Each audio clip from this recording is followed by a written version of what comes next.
Hey guys, welcome back to the channel. I'm Luke Monster. Today we have a very exciting look at some brand new Black Series SDCC reveals, but Hasbro actually put them out at the booth at SDCC, and so we have some in-hand look at these figures that were just revealed.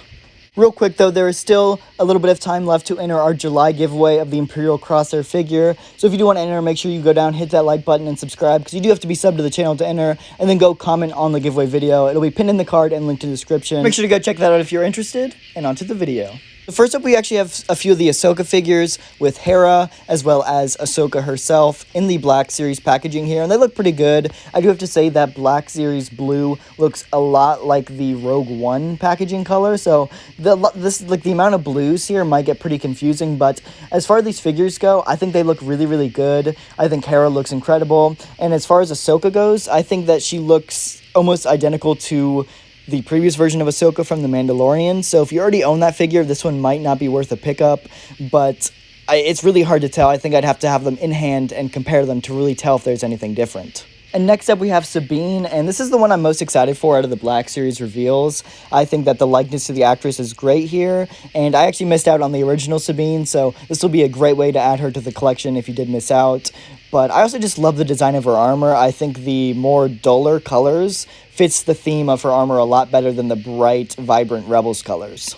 And then next up, we actually just have R2-D2, and this is a re-release of the Return of the Jedi version, so there's nothing new about the actual figure. The only difference is the packaging, and he is in the Mandalorian packaging, which I actually did mention in my last video here. It's kind of strange. I feel like they literally could have put him in episodes 1 through 6 packaging, and it would have been much more efficient than the Mandalorian packaging, because R2 plays a much bigger role in all of those movies. In the Mandalorian, he was in there for like 30 seconds, so I feel like it's a weird choice packaging wise, but I understand if Hasbro's trying to push out Mando products, it's an easy re-release. Then we have some of the holiday figures. Here is the Nutcracker Purge Trooper, and he looks absolutely incredible. Blew away my standards.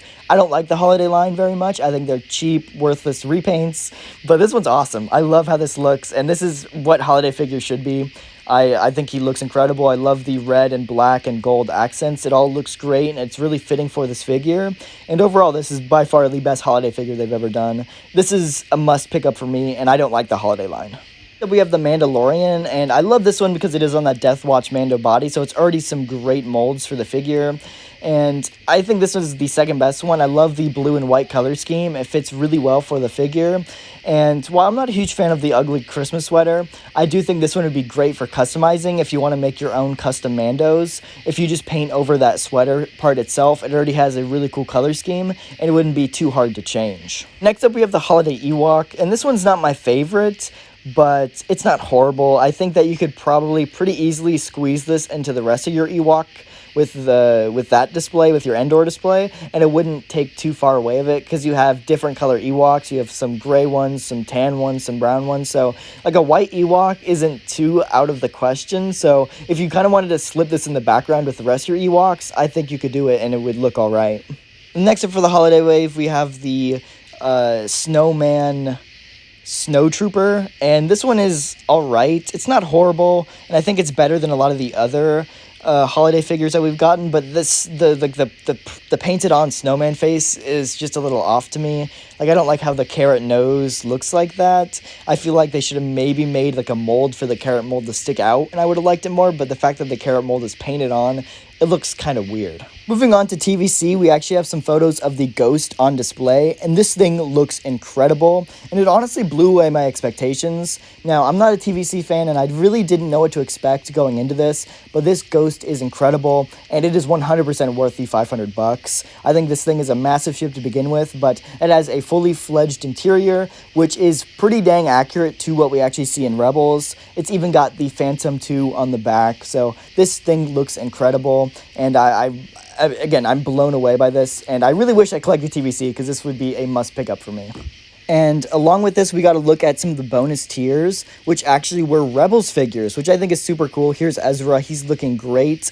And I like that they chose Rebels figures for the bonus tiers, because with the base model, you can market it as an Ahsoka ship, But deep down, all the fans really know that this is a Rebel ship, and they're really pushing it as a Rebel ship with the bonus tiers, and I think that is perfect, and it's genius marketing, to be honest. Next up is Kanan, and I think Kanan is looking great, but they actually gave him the bearded face without the scar and the blind eyes, which they gave the scar and the blind eyes to the short hair, no beard one, which is perfectly fine, but it doesn't make any sense to me because that one, when he had the beard, he should already be blind and with the scar. And so I understand the removable mask. That makes perfect sense, and I'm glad they included it. But they really should have included the scar and blind eyes on this head because it's what he should be wearing with that beard. Next up, we have Zeb, and this is another one of those perfect tiers for the HasLab. It's perfect for the Ghost, and I would expect nothing less coming from the Ghost. So really happy with this one, and he looks great. He's a great figure. Next up, we have Darth Revan, a part of the TVC, and this one I think is pretty dang cool too. I'm a big Revan fan. I love the Black Series figures, so it's nice that TVC is finally getting some more of these KOTOR figures. And then last up for reveals, we actually do have the Thrawn from Rebels, part of the Vintage Collection. He also looks great, and I think this is perfect timing too. With the release of the Ghost, it makes sense to release Thrawn, but with his appearance in Ahsoka too, like he's relevant in the media again. It's a perfect time to push out this figure. So props on Hasbro for that, and he looks pretty dang cool too, so that helps.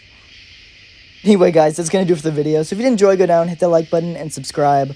And I'll see y'all in the next video. Thank you all so much for watching.